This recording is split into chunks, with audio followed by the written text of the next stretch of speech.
Well, Christmas is just a memory, a pleasant memory, and I really hope that all of you had a great Christmas with whomever you chose to spend it with. Mine was awesome with the family and the extended family, and it wasn't a tech-free Christmas as some claim to have, but one with Bluetooth toys, new tablets and laptops, etc, etc. My favourite memory was my daughter snuggled up with Nan and Grandad showing them how to use their new iPad. A real crossing of the generations, and plus I outsourced it to her because I am terrible with AppleKit.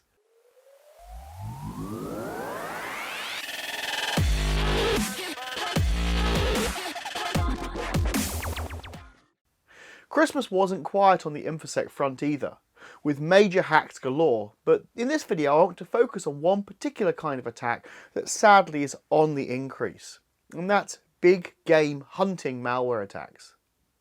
In the Christmas period there were several of note, affecting both academia and big business. What was once the preserve of high-end criminals is now a commodity. To explain, big game hunting in Infosec terms is looking for big juicy targets and taking them down for maximum profit. For example, I could run a standard malware operation and encrypt a few PCs. I may be able to charge a few thousand to allow access back to the data, and an individual small business may pay. However, for a large corporate it probably won't, as they've got the data backed up, and even if they do, they can absorb the loss. So what do criminals do? Keep plugging away PC by PC, or take over the whole company's infrastructure and offer the whole lot back to the company for one very large fee? And there's been a meteoric rise in so-called big game hunting attacks, where an entire company's infrastructure is ransomed back to them for a price. Over Christmas and recently there were three main stories, and probably a lot more that never hit the news. The first two were around a Dutch and a German university, and the sight of 30,000 students waiting in the cold to reset their passwords was very sobering. Can you imagine what a corporate would do in the same situation at Christmas? And interestingly, there was a rumour that one of the universities paid the ransom to get the access back.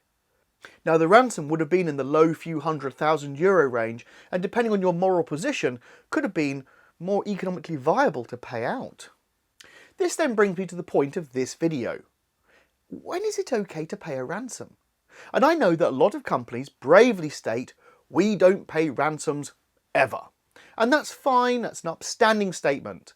And making it on a Monday morning with nary a care in the world and a hot coffee in hand, I'm sure it makes sense. However, let's look at cases where a ransom wasn't paid.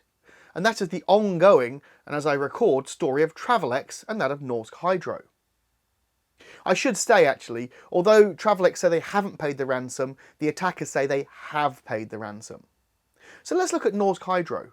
I won't go too deeply into the story, but they're an aluminium production company based up in Norway, and they were hit with ransomware, shutting their company down. They decided early on not to pay the ransom, and they recovered, and they should be commended for the work they did. Definitely a high point for the infosec industry. But let's look at the economics. A recent report stated that the incident cost them €50 million, and their insurers have only agreed to pay them back €3 to €4 million. But let's look at the ransom. It would not have been close to 50 million, so by not paying, they have spent a huge amount more money. Let's look at Travelex. As I speak, they have been down for 17 days straight. And they too have said they're not going to pay the ransom. Again, the attackers say they have. And I commend them for this strong approach. However, from a pure economic sense, I wonder if they should have just paid up. It's a hard decision, but you need to weigh up not just the legalities of not paying a ransom, because if the criminals are on a denied persons list or similar, you could end up in very hot water legally, but also the moral aspects of paying a ransom. In kidnapping cases, you can get away with the think of the children argument, but with a company's infrastructure, you do not have that moral high ground. Eventually it boils down to pay the money and probably get your systems back, with the huge risk of now painting a target on your back forevermore. Yes, ransom gangs, once they know you'll pay, will come back for their pound of flesh too. Or don't pay, keep the moral high ground, but end up with 10 times the cost and potentially a massive outage. The Travelex outage is still ongoing. Their parent company, Finabler's stock price, dropped quite considerably, and there is evidence that they had internet-facing unpatched systems before the incident. And I really hope, like Norsk Hydro, their story becomes public so that we can all learn from it. My heart really does go out to Travelex and other companies impacted by these issues. And whilst I don't think I would ever recommend paying a ransom unless it was imminent danger to people, till it happens and you receive that fateful call, you never know, do you?